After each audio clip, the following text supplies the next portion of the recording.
Bismillahirrahmanirrahim. Assalamualaikum warahmatullahi wabarakatuh. Apa kabar anak-anak kelas 4 yang soleh-solehah? Semoga sehat, selalu dalam lindungan Allah subhanahu wa ta'ala. Baik, pada kesempatan yang berbahagia ini, kita akan belajar Al-Quran dan hadis. Pelajaran 5 hadis tentang niat. Sebelum kita membahas hadis tentang niat, mari bersama-sama kita membaca doa sebelum belajar. Bismillahirrahmanirrahim.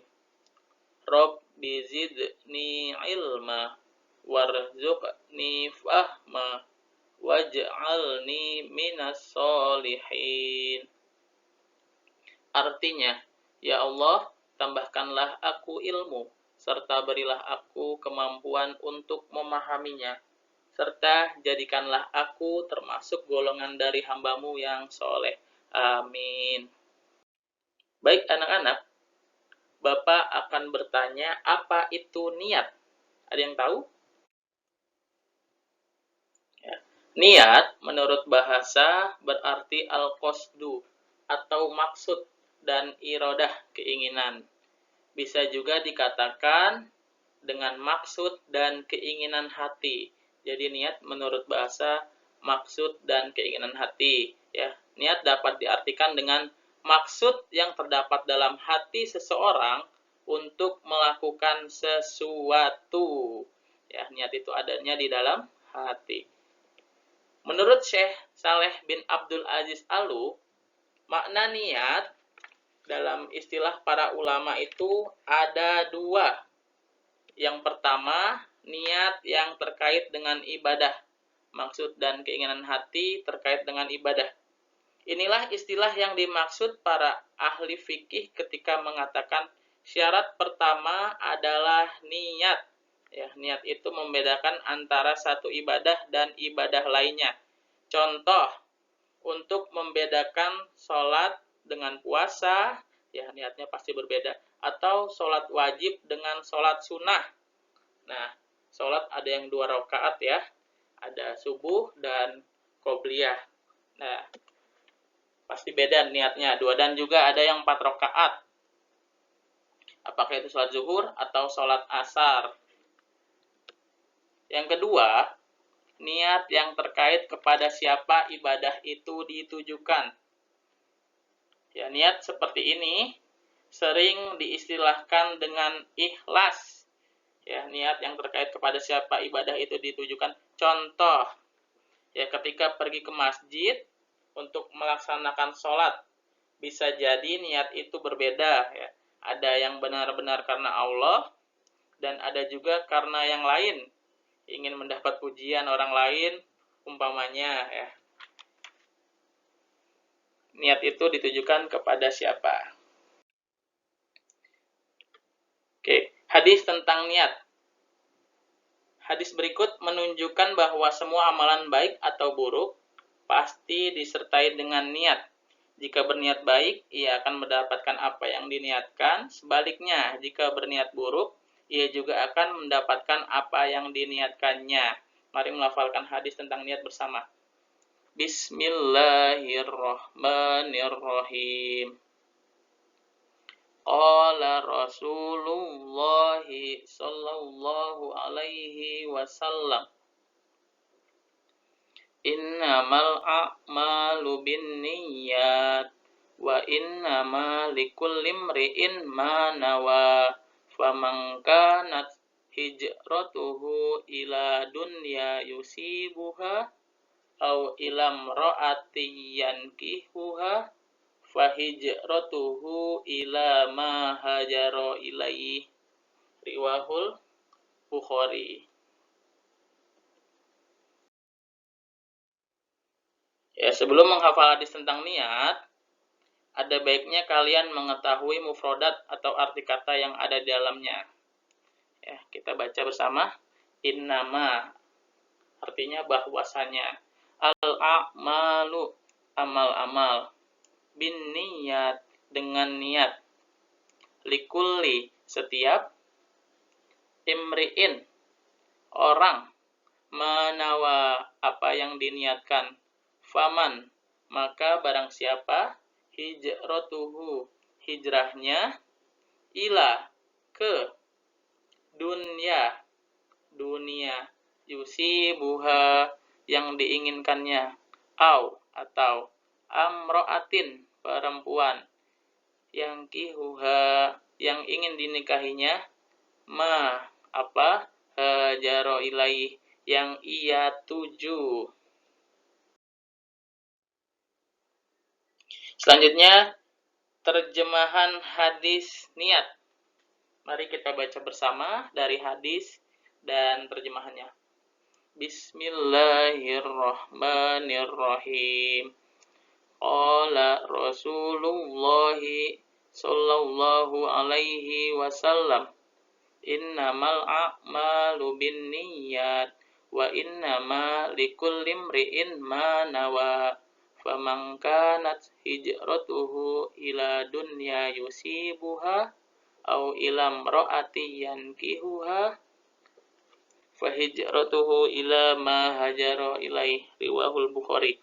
Ya, Rasulullah sallallahu alaihi wasallam bersabda, semua amal bergantung pada niatnya, dan setiap orang akan mendapatkan apa yang diniatkannya. Barang siapa yang hijrahnya karena dunia yang ingin ia tuju, atau wanita yang ingin dinikahinya, maka ia akan mendapatkan apa yang diniatkannya tersebut. Hadis riwayat Al-Bukhari nomor 1.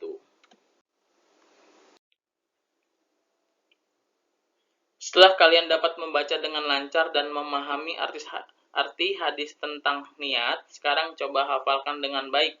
Mulailah dengan penggalan hadis yang kalian anggap mudah menghafalkannya. Ya, misal ada koma-koma ya. Berikut ini penggalan hadis untuk memudahkan kalian menghafalnya ya. Mari kita baca bersama. Bismillahirrahmanirrahim. Qala Rasulullah sallallahu alaihi wasallam, innamal a'malu binniyat wa innama likulli imri'in ma nawa, faman kanat hijratuhu ila dunya yusibuha aw ila imra'ati yankihuha fahijratuhu ila ma hajara ilaih, riwahu Bukhari. Bacalah penggalan hadis di atas berulang-ulang hingga kalian merasa lancar. Kemudian mulailah dengan menghafalnya. Setelah hafal, ulangi lagi hafalanmu.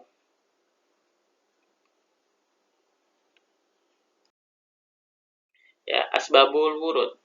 Sebab turunnya hadis ini adalah Rasulullah sallallahu alaihi wasallam memberi jawaban atas pertanyaan salah seorang sahabat berkenaan dengan peristiwa hijrah Rasulullah SAW dari Mekah ke Madinah yang diikuti oleh sebagian besar sahabat. Seorang laki-laki yang ikut hijrah bersama Rasulullah SAW, ya, akan tetapi niatnya bukan kepentingan perjuangan Islam, melainkan ingin menikahi seorang perempuan bernama Ummu Qais.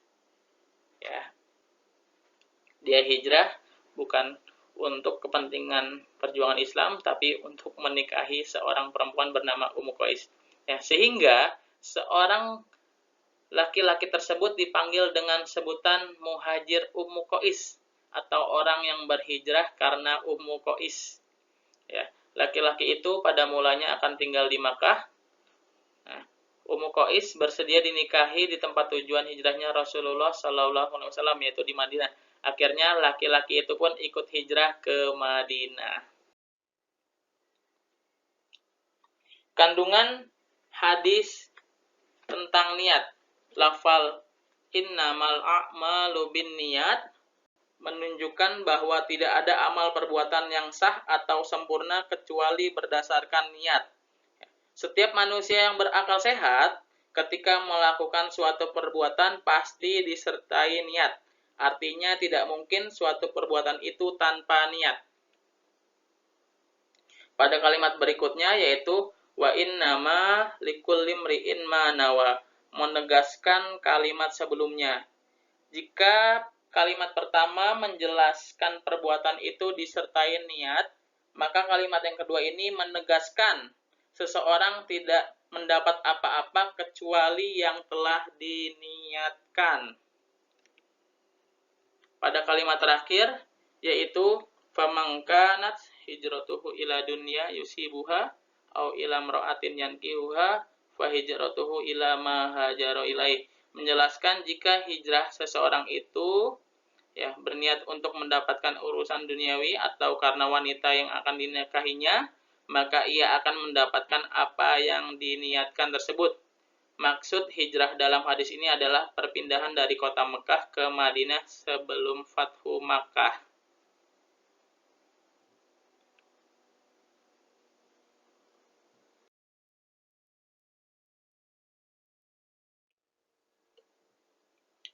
Dari penjelasan di atas dapat disimpulkan bahwa hadis tentang niat yang diriwayatkan oleh Imam Bukhari mengandung beberapa pelajaran sebagai berikut. 1. Niat merupakan syarat diterima atau tidaknya suatu amal perbuatan.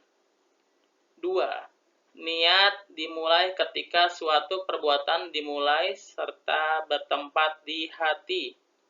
3. Ikhlas karena Allah Subhanahu wa Ta'ala hendaknya diterapkan pada segala perbuatan baik. 4. Pahala seseorang bergantung pada niatnya. 5. Semua perbuatan baik dapat bernilai ibadah jika diniatkan untuk mendapatkan ridha Allah Subhanahu wa Ta'ala. 6. Niat dapat membedakan antara ibadah dengan perbuatan biasa. 7. Niat merupakan bagian dari iman. Baik anak-anak, niat dalam beramal dan beribadah bagi seseorang memegang peranan yang sangat penting. Salah dalam niat membuat amal ibadah seseorang akan sia-sia. Jika benar dalam niat, ia akan mendapatkan pahala dari Allah. Baik, terima kasih. Silakan dihafalkan hadis tentang niat. Kurang lebihnya mohon maaf. Wassalamualaikum warahmatullahi wabarakatuh.